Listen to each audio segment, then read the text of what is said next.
1400 ஆண்டுகளுக்கு முன்னால் மதீனத்து பள்ளியில் அமர்ந்து எங்கள் உயிருக்குயிரான நபி சொன்ன வார்த்தை. 2 குணத்தை நான் உங்களுக்கு சொல்லி தர்றேன்.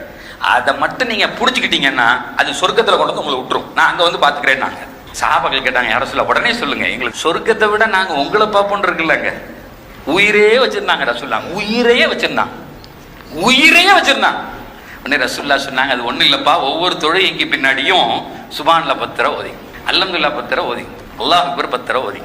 ஒரு செயலை செஞ்சா அல்லாஹுக்கு 10 நன்மையை மறுமையில தருவான். 5 வக்திலையும் ஒருத்தர் 30 தடவை ஓதுனா எத்தனை தடவை சார்? 150 தடவை. நம்ம கணக்குல 150 தடவை, அல்லாஹ் கணக்குல 10. அப்படியே 1500 உங்களுடைய மீசான்ல வந்துடும் சொல்லிட்டாங்க. அடுத்து யார சொல்லலாம்? ரெண்டாவது கேட்டாங்க, நீங்க படுக்க போற நேரத்துல சுபான்அல்லாஹ் 33 தடவை, அல்ஹம்துலில்லாஹ் 33 தடவை, அல்லாஹ் அக்பர் 34 தடவை ஓதிக்குங்க. எத்தனாச்சு? 100. அல்லாஹ் கணக்குல 1000. அதையும் இதையும் சேர்த்தா 2500 நன்மை. சொல்லிட்டு சொல்றாங்க, நீ முக்கி முக்கி செஞ்சாலும் கூட 2500 பாவத்தை செய்ய மாட்டப்பான்னாங்க. முக்கி முக்கி செஞ்சாலும் 2500 பாவத்தை செய்ய மாட்டேன்.